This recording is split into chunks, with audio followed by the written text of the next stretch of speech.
नमस्कार दोस्तों, ocean network में आपका स्वागत है। आज चर्चा करेंगे 2024 के लोकसभा चुनाव की। विपक्ष की, सत्ता पक्ष यानी प्रधानमंत्री नरेंद्र मोदी, उनकी सरकार की जो कामकाज की शैली है, खुद प्रधानमंत्री की जो शैली है, और कैसे इतने साल बाद भी वो लोकप्रियता के शिखर पर बने हुए हैं।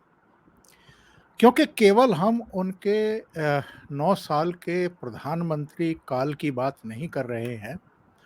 उससे पहले 13 साल तक वो गुजरात के मुख्यमंत्री भी रहे हैं। वहाँ भी उनके नेतृत्व में 3 चुनाव बीजेपी ने जीते थे, बहुमत के साथ जीते थे। और यहाँ दिल्ली आए तो यहाँ भी दोनों बार भारतीय जनता पार्टी को पूर्ण बहुमत मिला है।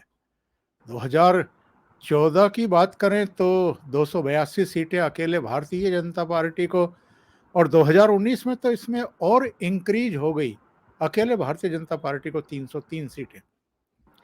पिछले कुछ दिनों से हम देख रहे हैं कि जैसे जैसे 2024 के लोकसभा चुनाव का समय नज़दीक आ रहा है, वैसे वैसे ओपिनियन पोल और तमाम दूसरे सर्वे आने शुरू हो चुके हैं। हालांकि हम और आप ये भी जानते हैं कि इस बीच अभी कर्नाटक में चुनाव की प्रक्रिया शुरू हो चुकी है।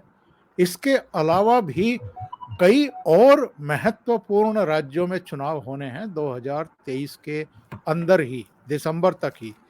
इनमें तेलंगाना भी है, इनमें राजस्थान, मध्य प्रदेश, छत्तीसगढ़ जैसे राज्य भी हैं।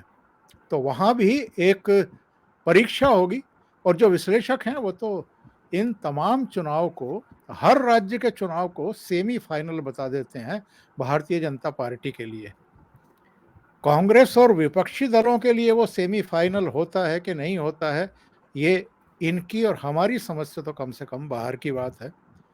पर आज जिस मुद्दे पर मैं चर्चा करने जा रहा हूं वो मैंने मोटे तौर पर आपको बता दिया है। एक टाइम्स नाउ का सर्वे आया है, इसमें 90,000 लोगों से राय पूछी गई थी, और इस सर्वे का लब्बो-लुआब ये है कि बीजेपी और एनडीए 292 से 338 सीट जीत सकती हैं।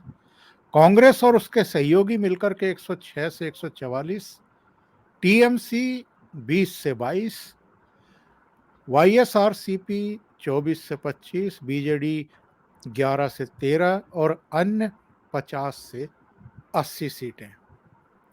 ये आंकड़े क्या कहते हैं, क्यों आए हैं, और ये जो एक संकेत है कि आज चुनाव हो जाएं तो लगातार निरंतरता में नरेंद्र मोदी तीसरी बार भी देश के प्रधानमंत्री बनेंगे, इसके मायने क्या हैं।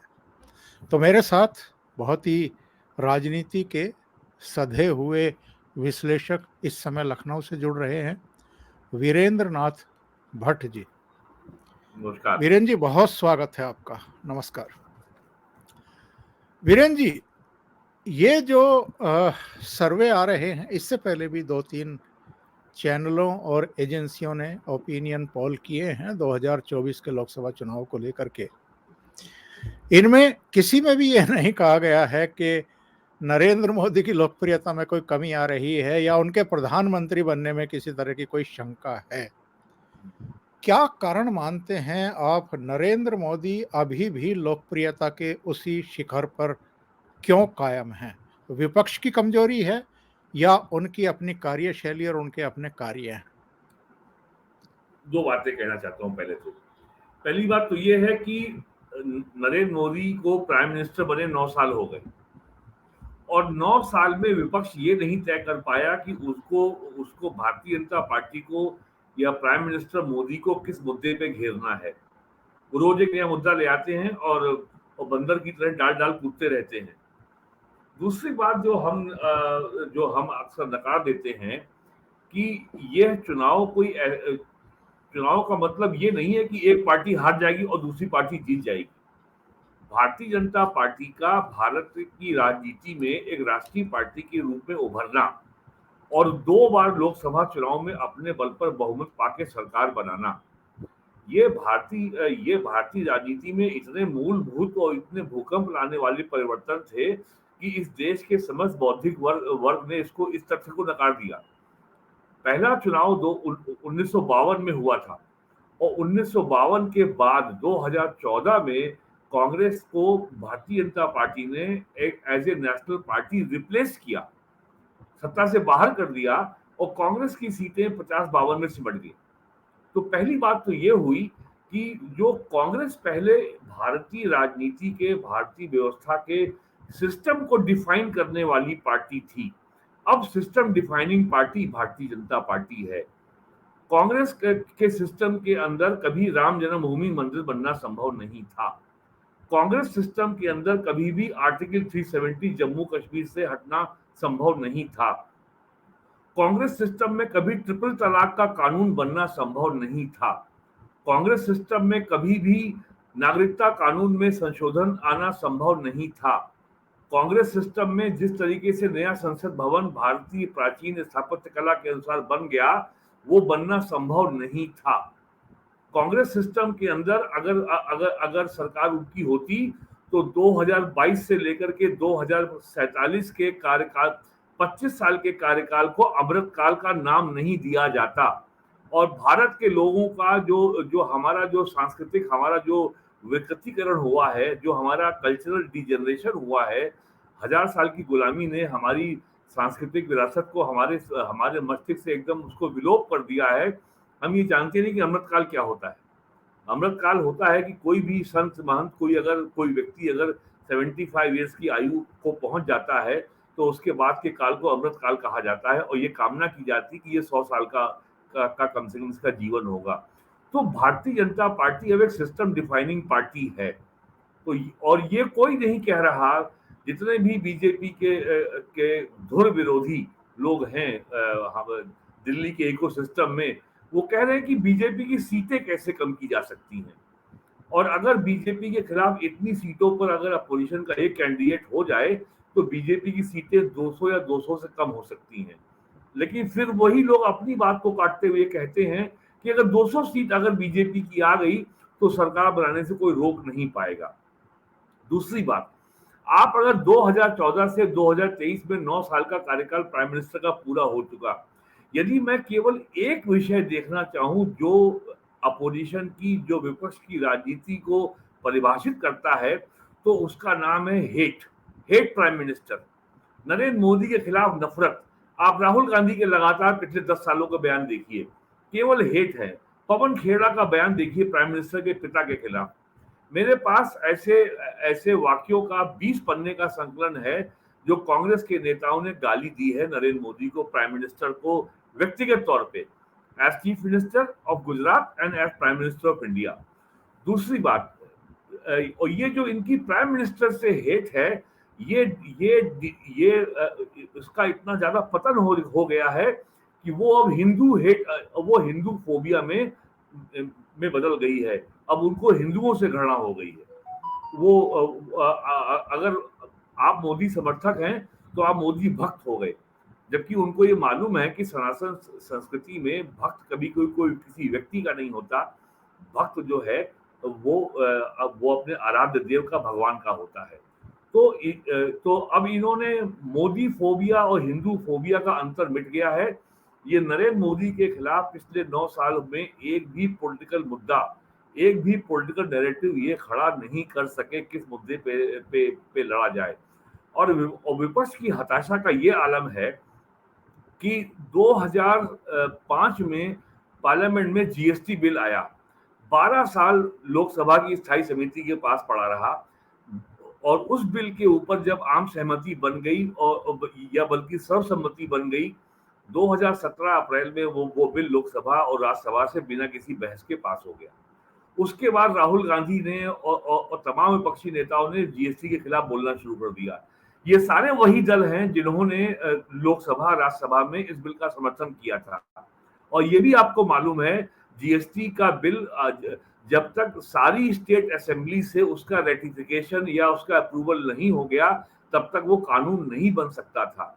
आज वही सारी पार्टियां जीएसटी को एक साथ राहुल गांधी बोल रहे हैं गब्बर सिंह टैक्स, और जिन साहब ने बिल पार्लियामेंट में इंट्रोड्यूस किया था पहली बार पी चिदम्बरम, वो बोल रहे हैं गृहस्थी सर्वनाश टैक्स।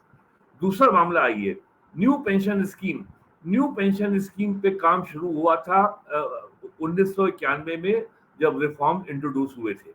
98 में अटल बिहारी वाजपेयी गवर्नमेंट थी, उसने इसके बारे में कमेटी बनाई, उस कमेटी के आधार पर काम शुरू हुआ और मनमोहन सिंह ने उस काम को आगे बढ़ाया और 2013 में पार्लियामेंट से pension fund regulatory development authority bill pass हो गया। मनमोहन सिंह ने सारे मुख्यमंत्रियों की दिल्ली में बैठक बुलाई, सबसे ये आह्वान किया अपने अपने राज्यों में इसको लागू करें। पश्चिम बंगाल के अलावा सभी राज्यों ने इसको लागू कर दिया और इसके लागू होने के आज 10 साल के बाद आज कांग्रेस की जो सरकार है राजस्थान में, उसने कहा हम इसको लागू नहीं करेंगे। छत्तीसगढ़ सरकार कह रही है हम लागू नहीं करेंगे, वो भी कांग्रेस सरकार है। हिमाचल की कांग्रेस सरकार कह रही है इसको हम लागू नहीं करेंगे। पंजाब में आम आदमी पार्टी की सरकार कह रही है हम लागू नहीं करेंगे। ये कहानी मैं आपको इसलिए सुना रहा हूं कि ये विपक्ष की हताशा का सबसे बड़ा उदाहरण है कि इनके पास मुद्दा नहीं है। इनको ये एक नेशन वाइड नैरेटिव, ये एक नेशन वाइड बयानिया, एक नेशन वाइड कहानी, मुद्दा ये खड़ा नहीं कर पाए जिसके खिलाफ मोदी का विरोध किया जाए और जनता को संगठित किया जा सके। 2019 में 2020 में पार्लियामेंट से 3 कानून पास हुए कृषि संबंधी। पहला कानून था एसेंशियल कमोडिटी एक्ट में अमेंडमेंट करके जो बड़े स्टॉकिस्ट हैं उनके गेहूं और अन्न भंडारण की सीमा को बढ़ाना। दूसरा कानून था कॉन्ट्रैक्ट फार्मिंग के संबंध में था, और जिसमें ये था कि एक किसान अपनी जमीन कॉन्ट्रैक्ट फार्मिंग में दे सकता है। जबकि पंजाब की कांग्रेस सरकार में पहले से कानून पंजाब में है जिसमें किसान को जेल भेजे जाने का प्रावधान है, जबकि इसमें ऐसा कोई प्रावधान नहीं है। और तीसरा था कि प्राइवेट सेक्टर को भी मंडी खोलने का अधिकार देना। ये सारे 3 वो बिल थे जिनका वादा कांग्रेस ने अपने इलेक्शन मैनिफेस्टो 2009 में किया था, 2014 में किया था, 2019 में किया था। और आपका मॉडल मंडी बिल 2003 में अटल बिहारी वाजपेयी गवर्नमेंट ने सारे देश में सर्कुलेट किया था। तो कुल मिलाकर अब उनको लगा कि अब ये मोदी गवर्नमेंट ने कर दिया, चलो किसानों को भड़काओ। अब आज हालत ये है, खबर आई है पंजाब से कि वहां के किसान ये शिमला मिर्च की फसल का दाम नहीं मिल रहा है तो उसको अपनी फसल वो सड़कों पे फेंक रहे हैं। अब आज उन्हें कोई जवाब देने वाला, कोई उन्हें इसका जवाब नहीं मिल रहा है ये स्थिति क्यों आई, हमें अपनी उपज का मूल्य क्यों नहीं मिल रहा है। और जो नेता थे गुरनाम सिंह चढ़ूनी, जो सबसे आगे थे 2020 में दिल्ली हरियाणा बॉर्डर पे किसानों का आंदोलन करने में, आज वो सत्यपाल मलिक के आवास पे बैठे हुए थे आरके पुरम में कि साहब आइए हम लोग किसान पंचायत करें। पुलिस ने उसको रोका कि साहब इसकी कोई परमिशन नहीं है। तो कुल मिलाकर के अपोजिशन के पास, जैसा कि एक बड़े सीनियर कॉलमिस्ट ने कहा है, ना तो आइडिया है, ना आइडियोलॉजी है, ना लीडर है, ना विजन है, और it's a bogus idea, it's a failed idea, और ये पहले भी फेल हुआ है और ये अब भी फेल होगा।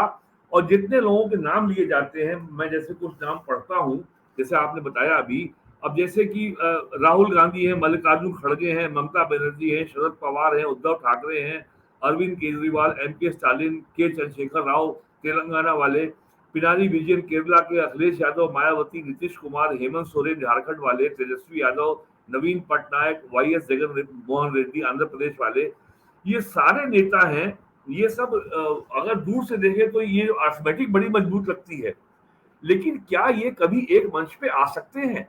और जो हाल इस समय महाराष्ट्र में जो एमवीए महाविकास अघाड़ी की, जिसको महावसूली अघाड़ी भी कहा जाता है, जो अजित पवार जिस तरीके से शरद पवार से बगावत कर रहे हैं, जिस तरीके से उद्धव ठाकरे को ये समझ में नहीं आ रहा है कि उनकी पार्टी किधर जा रही है, उनसे उनका चुनाव चिन्ह छिन चुका है, उनकी पार्टी छिन चुकी है, और कांग्रेस का तो हाल आप जानते ही हैं। तो ये किस बिना पर लड़ने की तैयारी हो रही है, ये मेरे समझ में बिल्कुल नहीं आता।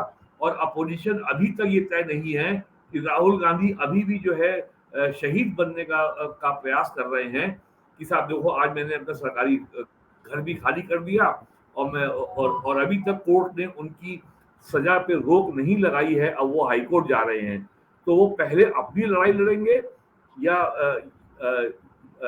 या या लड़ेंगे विपक्ष के लिए। और अगर उनकी सजा पे रोक लग भी गई तो क्या जितने विपक्षी नेताओं के हमने नाम लिए, क्या वो राहुल गांधी को अपना नेता मानने को तैयार होंगे? आज की तारीख में उनको नेता मानने को कोई तैयार नहीं है। अरविंद केजरीवाल का कुछ पता नहीं कि वो कब जेल चले जाएं।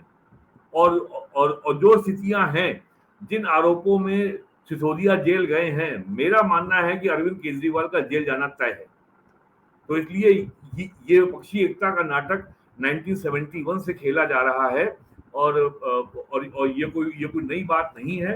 और मेरा तो ये मानना है कि जितना विपक्षी एकता का नाटक होगा उतना ज्यादा नरेंद्र मोदी का लाभ होगा, क्योंकि अगर आपको हम 1971 की याद दिलाएं, तब भी विपक्ष एक हुआ था और इंदिरा गांधी का नारा था कि कि इंदिरा जी कहती है गरीबी हटाओ और विपक्ष कहता है अब ये नारा है कि मोदी को हटाओ। तो इनके पास ना तो कोई आइडिया है, ना आइडियोलॉजी है, ना कोई एजेंडा है, ना कोई सबसे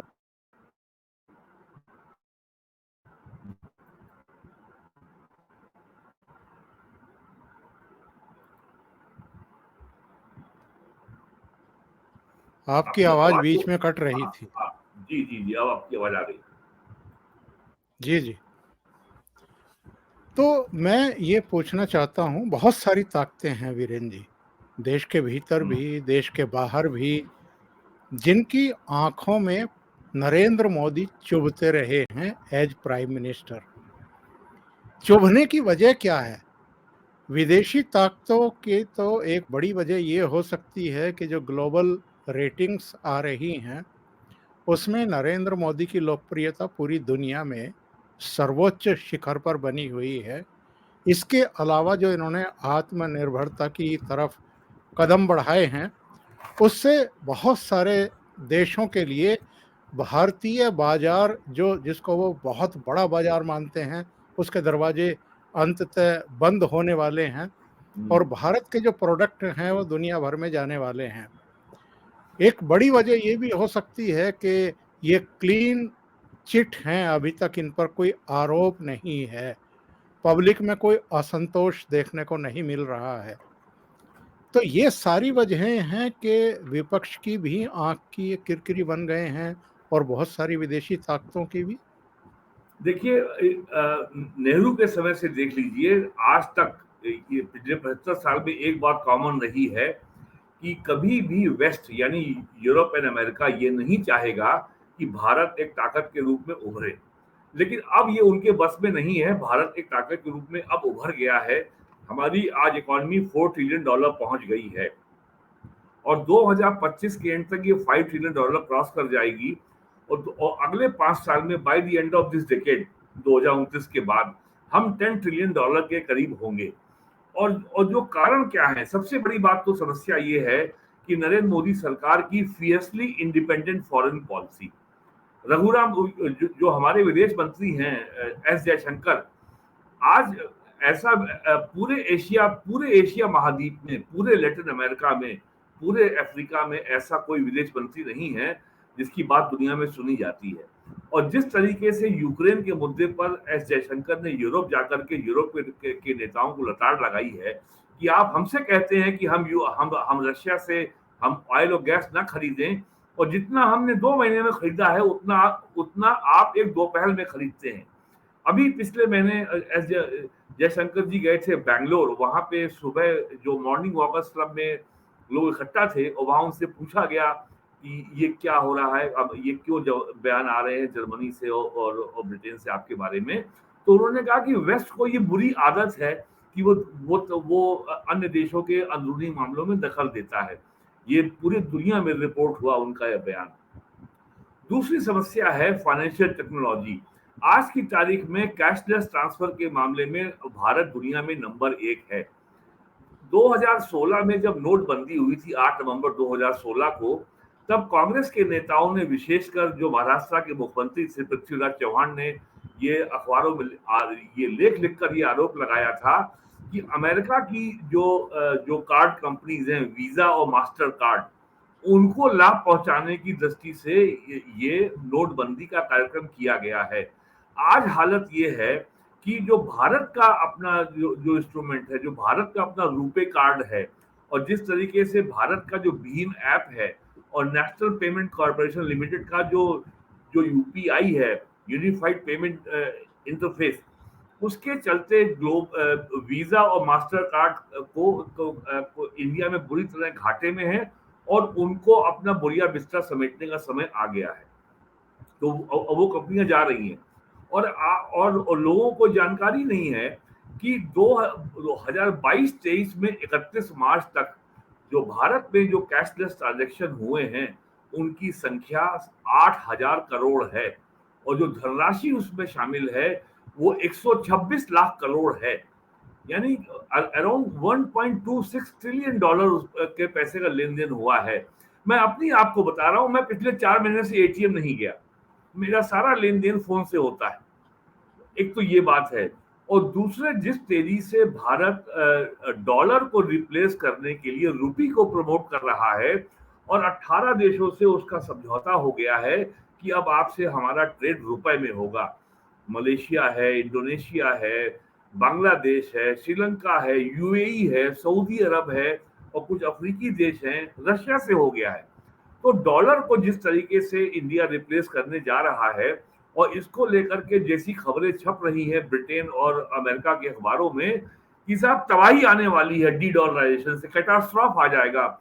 जो वहां का फाइनेंशियल टाइम्स बहुत बड़ा अखबार है ब्रिटेन का, जो गार्जियन अखबार है, जरा उसको पढ़िए, एक्सेस कीजिए, उसमें क्या खबरें छप रही है इंडिया के बारे में। और जिस तरीके से प्रोडक्टिविटी लिंक्ड इंसेंटिव पीएलआई के जरिए भारत ने मैन्युफैक्चरिंग को बढ़ावा दिया है। अभी हाल में अभी अभी हफ्ता भर भी नहीं हुआ है, डब्ल्यूटीओ की इंडिया के खिलाफ रूलिंग आई है, वर्ल्ड ट्रेड ऑर्गेनाइजेशन की, कि साहब आप अपने मुल्क में अपने देश में ये सब्सिडी दे करके जो प्रोडक्शन को बढ़ावा दे रहे हैं, मैन्युफैक्चरिंग को बढ़ावा दे रहे हैं, तो उसमें आपकी असली कॉस्ट छुप जा रही है और आपका प्रोडक्ट इंटरनेशनल मार्केट में ज्यादा कॉम्पिटिटिव हो जाता है। तो आप पीएलआई के नाम की जो आप जो है सब्सिडी बंद कीजिए। और डब्ल्यूटीओ ने यह भी कहा है कि आप जो किसानों से जो गेहूं और धान खरीदते हैं मूल्य समर्थन योजना में, ये भी एग्रीकल्चर को सब्सिडी है, आप ये बंद कीजिए। भारत सरकार ने उनको दो टूक जवाब दे दिया कि हम ये बंद नहीं कर सकते और पूरे विश्व में खाद्य सुरक्षा के लिए भारत में किसानों से न्यूनतम समर्थन मूल्य मिनिमम सपोर्ट प्राइस के अंतर्गत गेहूं और धान की खरीद की योजना जारी रहेगी और ये बंद नहीं की जा सकती। तो ये फॉरेन पॉलिसी में वो केवल आपसे ये चाहते हैं कि आप उनके पिछलग्गू बने रहिए। अब लास्ट ईयर अप्रैल में एस जयशंकर अमेरिका गए थे वहां पे जो अमेरिकन सेक्रेटरी ऑफ स्टेट या उनके विदेश मंत्री बगल में खड़े थे, प्रेस कॉन्फ्रेंस हो रही थी, तो उनसे सवाल पूछा गया कि अमेरिका की साहब इंडिया में ह्यूमन राइट्स वायलेशन हो रहे हैं। एस जयशंकर ने तुरंत दो टूक जवाब दिया, हाँ मुझे अब ये मेरे भी जानकारी में आया है कि न्यूयॉर्क में भी पुलिस काफी ह्यूमन राइट्स के वायलेशन कर रही है और तमाम लोग जो है कस्टडी में मारे गए हैं और भारत सरकार ने इसका भी संज्ञान ले लिया है। और ब्लिंकन का चेहरा पिटा हुआ था कि एक अमेरिकन सेक्रेटरी ऑफ स्टेट के सामने एक इंडिया का फॉरेन मिनिस्टर उनको जूते मार रहा है। तो ये जो चीज, और अभी कुछ महीने एक महीना पहले एस जयशंकर गए थे ऑस्ट्रिया, वहां पे उन्होंने यही खरी खरी सुनाई ऑस्ट्रिया के लोगों को।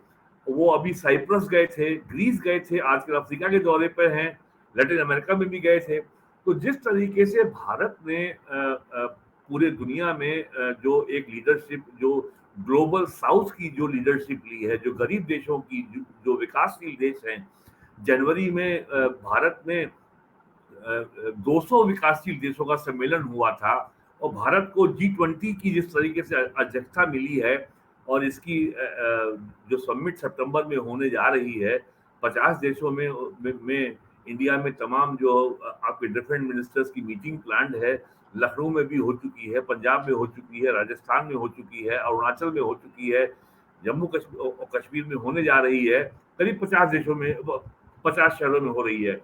तो भारत का जो ये इंडिपेंडेंट जो ग्लोबल लेवल पे जो भारत की आवाज उभर रही है, ये ब्रिटेन में और सैन फ्रांसिस्को में और ऑस्ट्रेलिया में खालिस्तानियों द्वारा इंडियन हाई कमीशन पे अटैक बेमतलब नहीं है।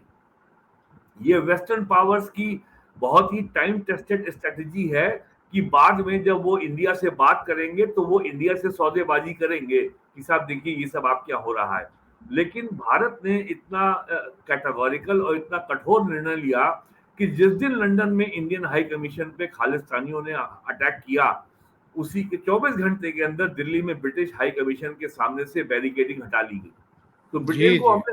हमने साफ संदेश दे दिया कि भाई टिट फॉर टैट करेंगे। और वियना कन्वेंशन के अंतर्गत किसी भी राष्ट्र की राजधानी में उसके दूतावास की रक्षा उस होस्ट कंट्री का जिम्मा है। लंदन में भारतीय हाई कमीशन की सुरक्षा की जिम्मेदारी ब्रिटिश गवर्नमेंट की है। और दूसरी बात जो सबसे ज्यादा नागवार गुजरी है ब्रिटेन और अमेरिका को, सैन फ्रांसिस्को और लंदन में जो हमले हुए हैं उसको लेकर के एनआईए ने मुकदमा दर्ज कर लिया है, क्योंकि as per Vienna convention Britain में जो हमारी एम्बेसी है वो भारत सरकार की सॉवरेन लैंड है, उस पर स्वामित्व भारत सरकार का चलता है। तो उसके आधार पर जो है एनआईए ने मुकदमा दर्ज कर लिया। तो उनको लग रहा है कि बताइए कल तक जो हमारा गुलाम था अब वो हमारे खिलाफ मुकदमा दर्ज कर रहा है। तो ये सारे मामले हो रहे हैं, लेकिन और इंडिया मूवमेंट हैज अराइव्ड। और एक बात मैं बता दूं आपको, जो कहा जाता है पॉलिटिक्स में, nothing is more powerful than the idea whose time has come. तो नरेंद्र मोदी एक ऐसा आइडिया जिसका समय आ चुका है। अगर आप 9 साल में भी नहीं समझे तो आप कभी नहीं समझ सकते। तो और ये जो है, ये नरेंद्र मोदी का प्राइम मिनिस्टर बनना, भारतीय जनता पार्टी का राष्ट्रीय पार्टी के रूप में उभरना, दो बार बहुमत लाना 14 में 19 में, ये एक पॉलिटिकल प्रोसेस है, राजनीतिक प्रक्रिया है जो जो हुई है इन लास्ट 75 ईयर्स। ये एक दिन में नहीं हो गई है। और चूंकि कांग्रेस के लोग पराजित हुए हैं, उनके पास कोई जवाब नहीं है, तो वो केवल आपके ऊपर कीचड़ फेंकते हैं। अरे ये तो मोदी भक्त है, संघी है, भाजपाई है। भाई हम आपके सामने पॉलिटिकल आर्गुमेंट दे रहे हैं, आप उसका पॉलिटिकल जवाब दीजिए। उनके पास वो जवाब नहीं है तो वो केवल गाली देते हैं। और आज और गाली का ये आलम है कि जब इलेक्शन आता है मध्य प्रदेश में तो राहुल गांधी जो है किराए की धोती पहन जाके एक एक मंदिर जाते हैं। लेकिन हमने कभी राहुल गांधी को होली खेलते हुए नहीं देखा। हमने कभी रक्षाबंधन में राहुल गांधी के हाथ में प्रियंका गांधी राखी बांध रही हो हमने कभी नहीं देखा। हमने कभी राहुल के हाथ में कलावा नहीं देखा। हमने कभी राहुल गांधी के माथे में तिलक नहीं देखा। अगर आपने देखा हो तो बता दीजिए। तो ये जो बीच बीच में हिंदू होने का स्वांग बढ़ते हैं। प्रियंका गांधी 2022 मार्च में इलेक्शन था यूपी में, तो वो वाराणसी में महामृत्युंजय मंत्र का जाप कर रही थी, फिर वो भूल गई। उन्होंने रट लिया होगा, एक आध दो श्लोक रट के आई थी दुर्गा सप्तशती के। तो ये सब जो एक लंबी प्रोसेस है, इसको मान्यता देने को वो तैयार नहीं है। कांग्रेस को आज भी लगता है कि जैसे 1979 में मोरारजी देसाई की सरकार गिरने के बाद उन्होंने चौधरी चरण सिंह को प्राइम मिनिस्टर बनाया और समर्थन वापस ले लिया और सरकार गिर गई और चौधरी साहब पार्लियामेंट भी फेस नहीं कर पाए। उन्होंने फिर वही काम किया 10 साल के बाद। और 90 में वीपी सिंह गवर्नमेंट गिर गई तो चंद्रशेखर को उन्होंने प्राइम मिनिस्टर बनाया और प्राइम मिनिस्टर बनते समर्थन वापस ले लिया, सरकार गिर गई। 6 महीने या 5 महीने गवर्नमेंट चली। उन्होंने फिर यही काम किया देवगौड़ा के साथ 1996 में, 1 साल में सरकार गिरा दिया। फिर आई.के. गुजराल की गवर्नमेंट को गिरा दिया। तो कांग्रेस को अब ये समझ लेना और ये मान लेना चाहिए कि भारतीय राजनीति को मैनिपुलेट करने की जो उसके पास इलेक्टोरल ताकत थी वो अब नहीं रही। आप 50 एमपी 55 एमपी के बल पर भारत की राजनीति को मैनिपुलेट नहीं कर सकते। उसके लिए आपको जमीन पर संघर्ष करना पड़ेगा, जनता के बीच में जाना पड़ेगा, एक वैकल्पिक राजनीतिक प्रोग्राम देना पड़ेगा, एक एजेंडा देना पड़ेगा। तो खाली ये कहते रहना कि बेच दिया बेच दिया बेच दिया। 1991 24 जुलाई 1991 को मनमोहन सिंह ने बजट पेश किया था। उस बजट के समय भारत सरकार ने जो अपनी आर्थिक नीति अनाउंस की थी वो नीति पत्थर की लकीर है, 32 साल में कोई बदल नहीं पाया। और उसका केवल एक लाइन में ऑब्जेक्टिव था, the state shell disengage from economic activity. अब सरकार किसी आर्थिक गतिविधि में शामिल नहीं होगी और जहां शामिल है उससे बाहर निकलेगी। तभी से प्राइवेटाइजेशन शुरू हुआ और वो आज भी चल रहा है किस्तों में। तो ये है बुनियादी पॉलिसी। और ये कह देना कि आपने बीएसएनएल बेच दिया, रेल को बेच दिया, एयर इंडिया को अरे एयर इंडिया को बेच दिया। एयर इंडिया का जो 5 लाख करोड़ रुपए से ऊपर का जो कर्जा भारत सरकार ने दिया था, जो माफ किया, और जो लाखों करोड़ रुपया एयर इंडिया में जो डूब गया, वो भी तो पब्लिक मनी था। वो पैसा किसका था?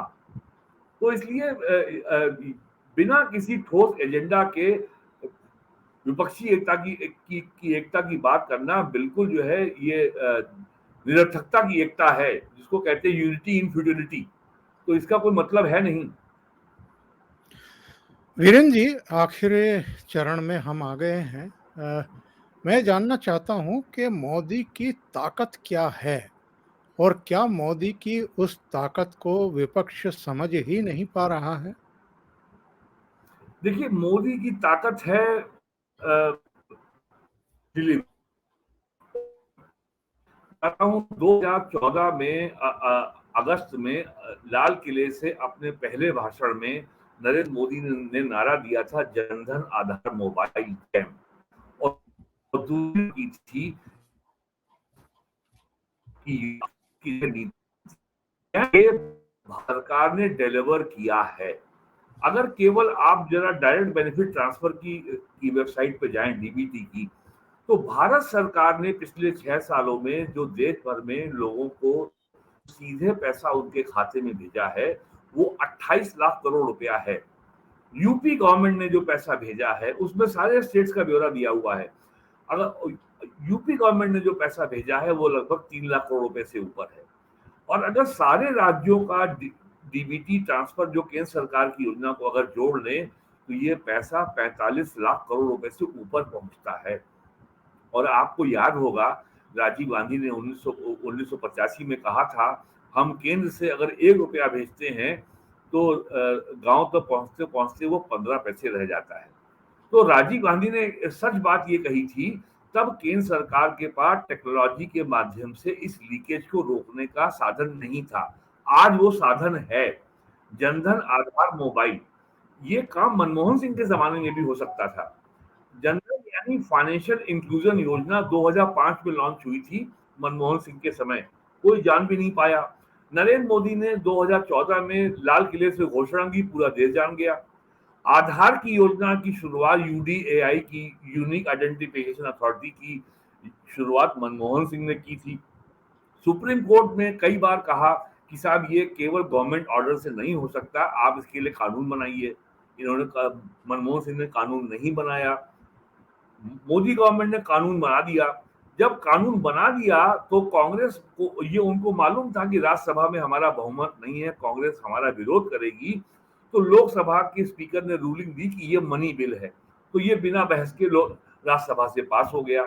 कांग्रेस इस बिल के खिलाफ सुप्रीम कोर्ट चली गई कि साहब इसको मनी बिल का दर्जा देना गलत था, ये बिल कॉन्स्टिट्यूशनली वैलिड नहीं है। और अभी भी हालांकि सुप्रीम कोर्ट ने सारी बातें को खारिज कर दिया, लेकिन अभी भी सुप्रीम कोर्ट ने इस पिटीशन को पूरी तरीके से डिस्पोज नहीं किया है। उसमें सुप्रीम कोर्ट ने कहा था कि साहब ये आइडेंटिफिकेशन के लिए आधार मैंडेटरी नहीं हो सकता।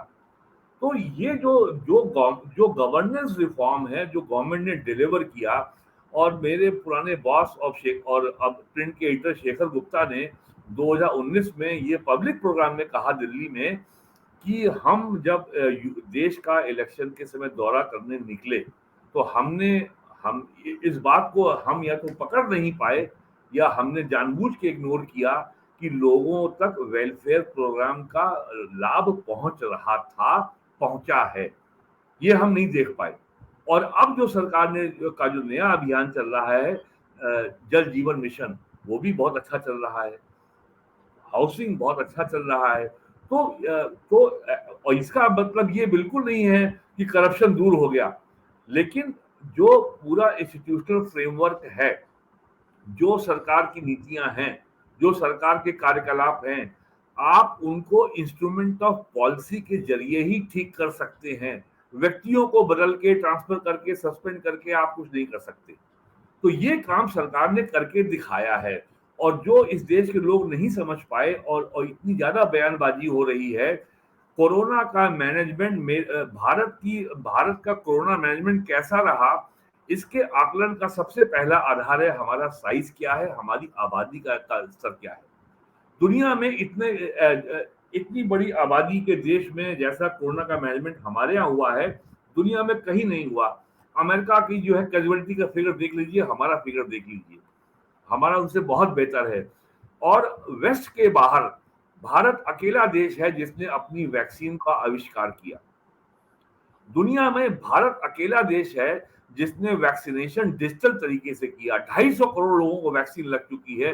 दुनिया में इतना इतना मैसिव वैक्सीनेशन कहीं नहीं हुआ। 60 से अधिक देशों को भारत ने वैक्सीन फ्री में सप्लाई की है, लगभग 100 करोड़ की उसकी डोज, ये हमने किया। अमेरिका में आप अगर जाते थे, जब वहाँ लॉकडाउन था, तो रेस्टोरेंट में आपको अपना कागजी सर्टिफिकेट दिखाना पड़ता था, लेकिन इंडिया में आपका सर्टिफिकेट तो आपके मोबाइल पे है। और भारत ने दर्जनों देशों को अपना कोविन ऐप फ्री में दिया है कि आप भी अपना डिजिटल तरीके से वैक्सीनेशन कीजिए। तो जो गुणात्मक सुधार आया है, जो इकोसिस्टम इंप्रूव हुआ है, और अपोजिशन ने क्या किया है, केवल नफरत और सरकार के खिलाफ अविश्वास फैलाओ। अब बताइए, सितंबर 21 में दिल्ली में होर्डिंग लगी थी कि मोदी अंकल आपने मेरे हिस्से की वैक्सीन विदेश क्यों भेज दी। जबकि 5 साल या इससे कम की उम्र के बच्चों के लिए अभी तक पूरे दुनिया में कहीं वैक्सीन डेवलप नहीं हुई है। इतना तो झूठ बोला गया। अरविंद केजरीवाल ने जिस तरीके से अप्रैल 2020 में दिल्ली में बसे यूपी के सारे मजदूरों को रात में हल्ला करके भगाया, और 1.5 लाख लोग गाजियाबाद में इकट्ठा हो गए, और जिस तरीके से यूपी गवर्नमेंट ने 3000 बसें लगा करके उनको 24 से 48 घंटे के भीतर सबको अपने गांव भेज दिया, क्या क्या साजिश हुई है। यूपी में समाजवादी पार्टी अध्यक्ष अखिलेश यादव कह रहे थे कि हम बीजेपी की वैक्सीन नहीं लगवाएंगे। तो अपोजिशन ने तो सरकार के हर काम के प्रति नफरत और अविश्वास फैलाने के लिए हर संभव काम किया, और जब कुछ नहीं मिल रहा है तो आजकल ले आए हैं अडानी।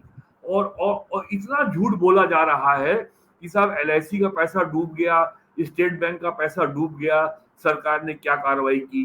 एलआईसी ने मार्च के महीने में बकायदा स्टेटमेंट जारी करके कहा था कि हमारा जो एसेट अंडर मैनेजमेंट है, जो टोटल फंड हमने इन्वेस्ट कर रखा है, वो 43 लाख करोड़ है। भारत सरकार का 23-24 का बजट का साइज 45 लाख करोड़ है, और 43 लाख करोड़ के एलआईसी के टोटल इन्वेस्टमेंट में मात्र 35,000 करोड़ रुपया अडानी की कंपनी में इन्वेस्टेड है, जो 0.9% के आसपास आता है। और एलआईसी का जो इन्वेस्टमेंट है आज की तारीख में, वो मूल की तुलना में 4 गुने से अधिक है। इससे और अडानी ग्रुप की टोटल बोरोइंग करीब 65% विदेशी बैंकों की है, केवल 35% इंडियन बैंक की है। और लोगों को ये नहीं पता है कि बैंक किसको लोन देंगे, कैसे किसकी रिकवरी करेंगे, इसमें भारत सरकार का कोई रोल नहीं है। इंसॉल्वेंसी बैंक्रप्सी कोड बनने के बाद अगर 3 किस्तें नहीं आती हैं तो बैंक आपको अकाउंट को तुरंत डिक्लेयर करता है ये एनपीए है, ये बैड लोन है, और वो तुरंत नेशनल कंपनी लॉ ट्रिब्यूनल में रिट फाइल करता है रिकवरी के लिए कि साहब हमारा लोन वापस किया जाए। अब तक कम से कम 20 लाख करोड़ रुपए से ऊपर का लोन की रिकवरी हो चुकी है। तो बिना जानकारी के सरकार के खिलाफ लगातार झूठ बोलो, लगातार भ्रम फैलाओ, जनता में अविश्वास पैदा करो, और अनसर्टेनिटी का माहौल पैदा करो। और ये सौभाग्य की बात है कि अडानी के मुद्दे पर इतना झूठ बोला गया, हिडनबर्ग को इतना बड़ा मुद्दा बनाया गया, पार्लियामेंट का बजट सेशन वॉश आउट हो गया, लेकिन फिर भी निवेशक का जो विश्वास था वो बॉम्बे स्टॉक एक्सचेंज में कायम रहा, और बॉम्बे स्टॉक एक्सचेंज के सेंसेक्स के ऊपर अडानी मुद्दे का कोई असर नहीं पड़ा। तो इस सब को देखते हुए, और ये केवल गाली दे रहे हैं, और हमारे मोदी जी अपने काम में लगे हुए हैं, उनको ये मतलब नहीं है कि कौन क्या गाली दे रहा है, वो कभी किसी की गाली का जवाब नहीं देते। तो जिस सरकार के पास इतना ठोस करने को दिखाने को हो, आप बताइए दिल्ली से बंबई का जो है एक्सप्रेस वे बन रहा है 1 लाख करोड़ रुपए की लागत का, 12.5 से 1300 किलोमीटर उसकी उसकी टोटल लेंथ है और अगले साल वो पूरा हो जाएगा। सॉरी, दिसंबर 23 उसकी डेडलाइन है पूरा होने की।